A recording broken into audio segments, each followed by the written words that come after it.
کہ اب دیکھیے G7 کی میٹنگ ہے، اس میں مودی جی کو بلایا جاتا ہے. اب سعودی عربیہ سے دیکھیے ان کے تعلقات، وہ اسرائیل بھی چلے جاتے ہیں، پیلسٹائن میں بھی جاتے ہیں. ان کے یہاں انویسٹمنٹ اتنی ہو رہی ہے کہ India is the main challenge to China.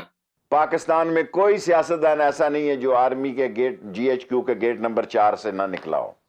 باقی دنیا میں لوگ دیکھتے ہیں کہ یہ India is now some thing you کی ناٹ اگنور. اور جو کسی زمانے میں پاکستان کو انڈیا پہ وہ تھا ایڈوانٹیج تھا، کیونکہ پاکستان سینٹو کا ممبر تھا، ویسٹرن ایلائی تھا، وہ ہم نے افغانستان سے دشمنی لے کے نا وہ گنوا دی. اب انڈیا کی دو مسلم کنٹری سے تعلقات اچھے ہیں، افغانستان اور بنگلہ دیش.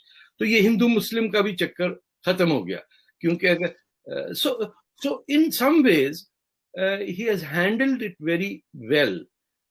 اوکے ٹھیک. طارق فتح جی، ایک بہت بڑی تنقید جو نریندر مودی صاحب پر کی جاتی ہے وہ یہ ہے کہ ایک ہندوتوا کا نام لیا جاتا ہے، کہ ایک نیشنلزم کا سہارا لے کر یا ریلیجن کارڈ استعمال کر کے انہوں نے لوگوں کو جو ہے، لوگ اس وجہ سے بھی ان کی طرف ہیں، اور اس وجہ سے ایک وہ ملک جو کہ دنیا کی بہت بڑی جمہوریت ہے، جو دنیا کا بہت بڑا سیکولر ملک کہلاتا ہے، اس کا جو ایک سیکولرزم ہے اس کے اوپر آنچ آئی ہے اور لوگ مسلمانوں پہ وقت جو ہے وہ مشکل آیا. تو یہ ان کے اوپر ایک بہت بڑی تنقید کی جاتی ہے. اس کے بعد ایک اور تنقید پہ ہم بات کریں گے جو ایک اور سوال اٹھایا جاتا ہے، لیکن پہلے میں آپ سے یہ پوچھنا چاہوں گی. دیکھیں ہندوتوا جو ہے، یہ کتاب لکھی تھی ساورکر نے when he was in prison in Andaman Islands. وہ ہر مہینے سفیدی ہوتی تھی کمرے میں، تو اس پہ پھر وہ کولے سے لکھ کے then he would memorize it and then ہر مہینے سے. So it's a very thin book. میں چاہتا ہوں آپ بھی پڑھیں Hindutva. The title of the book is Savarkar was an atheist. So یہ کہنا کہ یہ مذہبی رجحان. بھگت سنگھ فار ایگزامپل یہ بھی ایتھیسٹ تھے، جس کو ناستک کہتے ہیں ہندی میں اور ہم دہریہ کہتے ہیں. یہ وہ لوگ جو مذہب سے آزاد تھے، یہ ان کا تھا کہ یہ ہندو. دیکھیں ہندو ورڈ بھی ہمالیہ اور یہ جو انڈین اوشن ہے اس سے ملا ہوا ہے، یا اس کے اندر جو مس پروننسیشن ہوئی لفظ ہندو کی، یا یہ انڈس ریور بھی پاکستان میں بہتا ہے، انڈیا میں تو نہیں بہتا. تو لفظ یہ سب انڈس سے ہی نکلے، ٹیکشلا سے نکلے ہیں، ان کی سب کی نیچے تامل ایریا جو ہے. سو all of this was subdued and destroyed psychologically by the sultans and the Mughal dynasty, and subsequently they were ان کی جو اپنی ہسٹری ہے ہندوستان کی. آپ ایران میں جائیں تو نوروز تو منایا جائے گا نا، چاہے ملا ہو یا کمیونسٹ ہو، کوئی بھی ہو ایران کے اندر، وہ خوش ہوتے ہیں، ان کی اپنی فیسٹیول ہیں. دیکھیے ابھی ایجپٹ کے اندر سارے مسلمان ہیں، لیکن وہ ممیز جو آئی ہیں ابھی ڈے بیفور یسٹرڈے، وہ اپنا پاسٹ تو نہیں ابینڈن کرتے، ان کا اسلام سے تو کوئی تعلق نہیں، لیکن وہ تمام ممیز جو ہیں یورپ سے، انہوں نے اتنا شاندار جلوس نکالا. وہ اپنے ہمارے یہاں ہندوستان پاکستان کے مسلمان جو ہیں وہ جہاں رہتے ہیں اس سے محبت نہیں کرتے. ان کو آپ کی دل لگی مونجو دارو یا ٹیکشلا سے ہے ہی نہیں کچھ. آپ جب بھی بات کرتے ہیں آپ کہتے ہیں ارے وہ جو تھا محمود غزنوی، وہ وہاں سے آیا، اس نے ایسا مارا ہندوؤں کو، ہوش ٹھکانے آ گئے سومناتھ میں. ہم سیلیبریٹ کر رہے ہیں ان لوگوں کو جنہوں نے ہمیں تباہ کیا.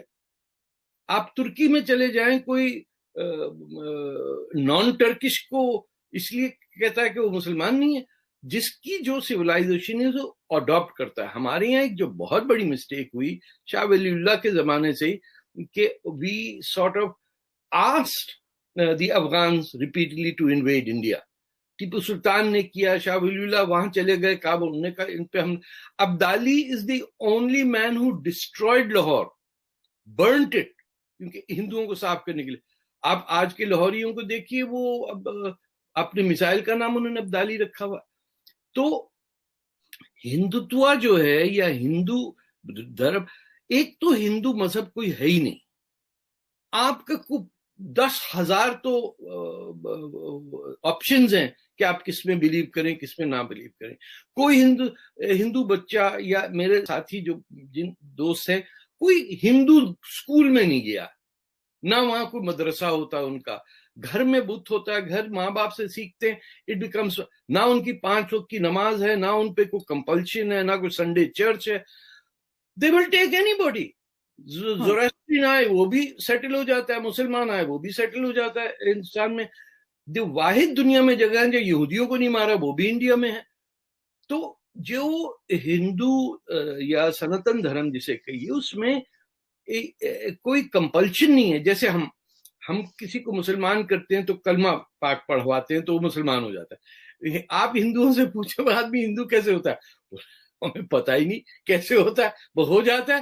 وہ بس پانی پوری کھائے, بریانی کھائے, دال کھائے, کرتا پاجامہ پہنے, ہندو کہلاتا ہے. وہ پیدا ہوتے ہی ہندو ہوتا ہے, اس کو کچھ کرنا نہیں پڑتا. ٹھیک, دیر از نتھنگ. آپ ایک کام کریں, آپ 10 دن کے لیے ہندو ہو جائیں, آپ کو پتا چلے گا کہ سڈنلی یو آر فری. کوئی کہہ ہی نہیں رہا آپ کو ابھی جمعے کی نماز پڑھی تھی تو نے, ادھر ہو رہی ہے, وہ کہہ رہے نہیں پڑھی, دباؤ جاؤ جان سے, ہم پڑھ رہے ہیں اپنا سادھو کہیں ہمالیہ میں بیٹھے ہوئے ننگے. میں تو کیا جو کون سا فیسٹیول ہے جو ہر 12 سال بعد ہوتا ہے, دریا ملتے ہیں الہ آباد یا پریاگ کے اندر, آئی ہیو بین دیئر. 10 دن میں نے وہاں بھی کاٹے ہیں بالکل پانی میں. کسی کو کسی کی پر سب اپنے لگے ہوئے, کوئی کسی پہ ایگزرٹ یہ نہیں کرتا کہ تو یہ ٹھیک نہیں. اور میں کوئی پروپیگنڈا نہیں کر رہا ہوں, میں آنیسٹلی بتا رہا ہوں جو مجھے شوق لگا. میں انڈیا کئی دفعہ گیا, میرے خیال 10-15 دفعہ جا چکا ہوں.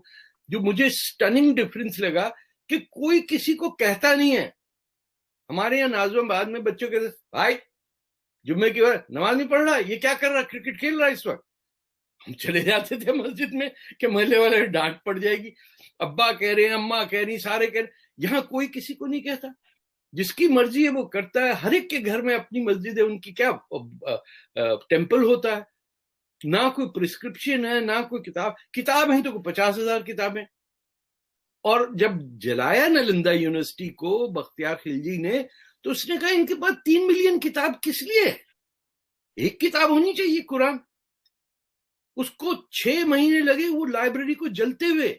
پوری بدھزم ڈسٹروائے ہو گیا انڈیا سے. وہ سارے بدھ جو تھے وہ چائنا اور جاپان بھاگے. یہ اب دیکھیے کہ جاپان اور چائنا میں بدھزم جو ہے وہ اس لیے آیا کہ سارے جو اسکالرز تھے نالندہ کے جو بہار میں ہیں وہ بھاگے وہاں سے, سب کی گردن اڑا دی. That university was destroyed completely, not a single book remain. اور اس جگہ اسٹیشن کا آپ کو پتا نام کیا ہے بہار میں, بختیار پور. جس نے تباہ کیا اس کے نام پہ بختیار پور رکھ دیا. یہ تو مغلوں نے رکھا. یا جو ہولیسٹ سٹی ہندوازم کی ہے اس کا نام الہ آباد ہے. تو کچھ تو ہم اپنی گروان میں بھی دیکھیں نا کہ ہم مائنورٹی ہیں, 10% آبادی پورے ہندوستان پہ راج کر کے بیٹھے ہوئے. اور کاشی کا ٹیمپل ہے وہ توڑا ہوا ہے, آگے ہندو ٹیمپل ہے, پیچھے مسجد بنا دی. یہ بنارس میں جو ہے. تو there is need for us to reflect کہ کیا پروفٹ محمد میں یہ کہا تھا. انہوں نے کہا کہ یہ ان جو نان مسلم کے ہیں ان کے خداؤں اور ان کے پلیسز آف ورشپ کو نہ کرو کیونکہ وہ آپ کے بھی کر سکتے ہیں. ہم نے کہا وہ تو کہتے ہوں گے پروفٹ محمد, ہم کیا چاہتے ہیں, ہم دیکھیں. ٹھیک, ہم پڑھتے ہیں. ایک بات میں آپ کو بتاؤں کہ every invader Muslim invader of India was illiterate. And وہ بس مسل پاور کے اوپر آ رہے تھے. یہاں جو بیٹھے ہوئے تھے انہوں نے بھی تو الیگزینڈر سے لڑے نا. پورس جو تھا وہ بھی پنجابی تھا. he was defeated. کئی لوگ ہندوستان پہ نظر رکھی کہ اس کو لوٹا جائے. This was the richest country in the world. ہم ایز مسلمز مانتے ہی نہیں ہیں کہ ہم انڈین ہیں, ہماری ہیریٹیج انڈین ہے. جی صحیح, ٹھیک. بلکہ تاج برطانیہ نے تو جس طرح لوٹا وہ بھی ہم نے دیکھا. آ گئے جی جی, سب کچھ ہندوستان کا. آپ کو میں ایک بات بتاؤں کہ کیسے لوٹا. یہاں آ کے فوج اتاری, جن لوگوں کے پاس جیسے بنگال میں تھا انہی پہ ٹیکس لگا کے انہی کے پیسے سے انہی کی چیز خرید کے وہ را مٹیریل پیچھے جاتا تھا which was basically free, اور اس کو لا کے یہاں بیچا جاتا تھا. یعنی it was a masterful way of destroying India's wealth. The richest country in the world became poorest in less than 150